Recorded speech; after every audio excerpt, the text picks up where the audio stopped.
gerçekten de ölü bedenlere bir ev misin?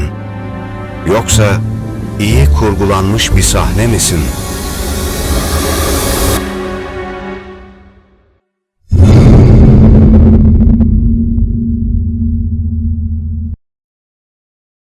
Nemrut. Ama hangi Nemrut? Hazreti İbrahim'i ateşe atan zalim hükümdar mı? Yoksa 1000 yıllar önce sönmüş olan volkanik dağ mı? Yoksa heybetiyle bilinen Nemrut Dağı mı? Adıyaman'ın Kahta ilçesinde bulunan bu dağın tepesinde insan eliyle yapılmış kocaman bir tümülüs boy gösteriyor. Üstelik yüzyıllardır koruyucu süvarilerin gölgesinde saklanan bu yapı hala dimdik ayakta. Bugün bile zirvesine çıkıldığında ziyaretçisini dev heykellerin sessiz bakışları arasında kuşatıyor. Bu düzenlemenin adil hükmünü ya da ölümsüz bir yargının onayladığı kahramanlık onurlarını iptal etmeye, zedelemeye veya kurnazca yanlış yorumlamaya cüret eden kim olursa olsun, cinlerin ve bütün tanrıların gazabı hem onun hem de soyunun peşine düşecek, uzlaşmaz bir şekilde her türlü cezayla onları takip edecektir. Bunlar Komagene kralı 1. Antiyokos'un sözleri. Kendini sıradan bir hükümdar olarak görmeyen Antiyokos, Yunan ve Pers kültürünü bir araya getirerek Nemrut'u kendi ölümsüzlük anıtına dönüştürdü. Milattan önce 1. yüzyılda 2100 metre yükseklikteki zirveye tanrılar, aslanlar, kartallar ve kendi figürünü diktirdi. Gökyüzüne en yakın yere tahtını koyup ölümsüzlüğünü ilan etti.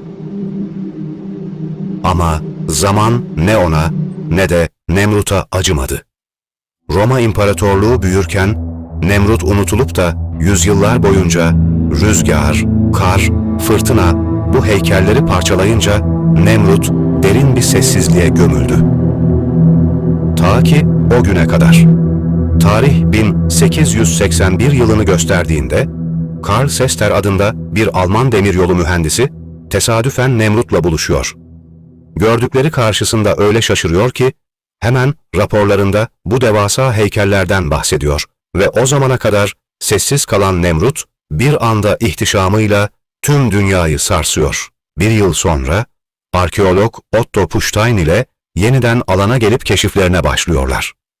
Teknik belgeler hazırlanıyor, dağın yapısı inceleniyor ve yazıtlar uzun uğraşlar sonucunda çevriliyor. Ve ilk kez hierotezyon kavramı ortaya çıkıyor.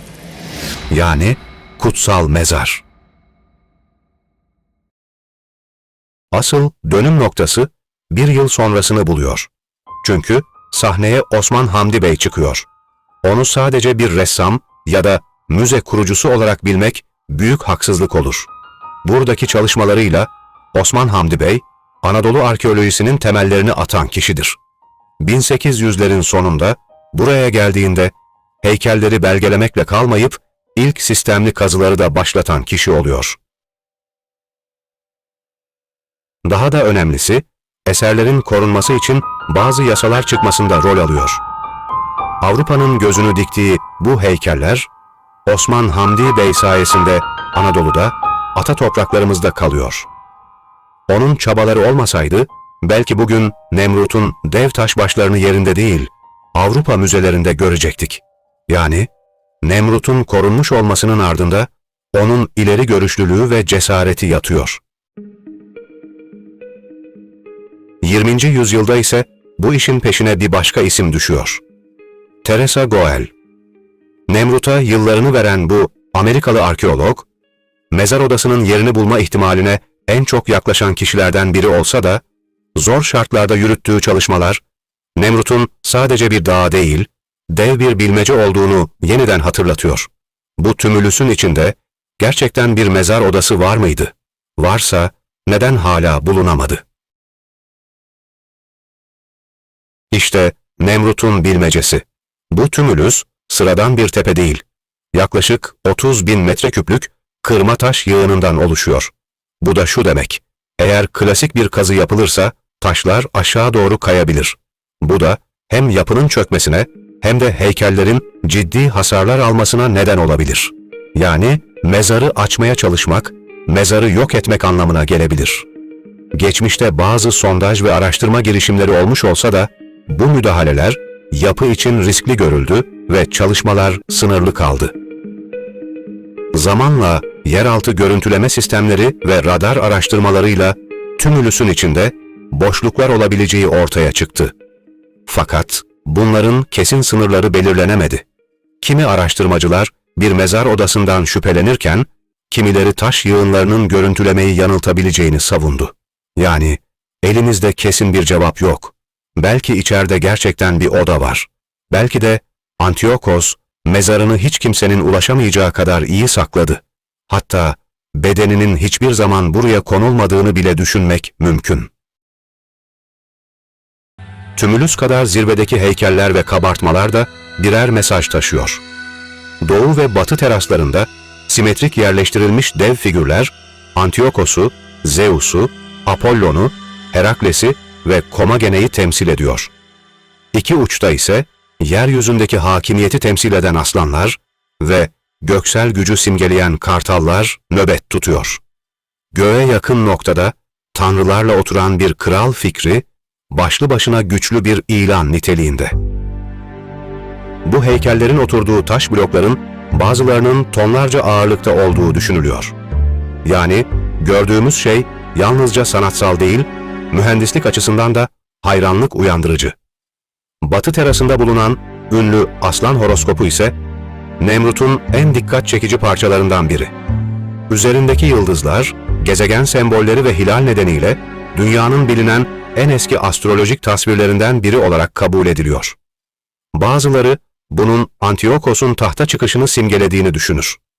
Bazıları ise burada daha derin, daha ezoterik bir anlam arasa da açık olan tek şey var. Nemrut, gökyüzüyle, krallıkla ve kutsallıkla kurulan büyük bir semboller düzeni. Son yıllarda bölgede koruma ve restorasyon çalışmaları hız kazandı. Özellikle heykellerdeki çatlakların güçlendirilmesi ve taş yüzeylerin korunması için nano kireç gibi modern yöntemler uygulanıyor. Amaç artık mezarı zorla açmak değil, elimizdeki mirası korumak. Çünkü Nemrut yalnızca arkeolojik bir alan değil, insanlık tarihinin en sıra dışı açık hava anıtlarından biri. Eğer bir gün bu sır gerçekten çözülebilirse, ortaya çıkacak keşif, Tutankamon'un mezarı kadar çarpıcı olabilir.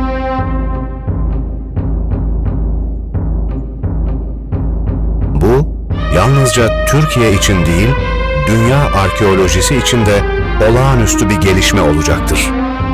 Ancak o sırrın bir gün çözülebilmesi için önce Nemrut'un zamana karşı ayakta kalması gerekiyor.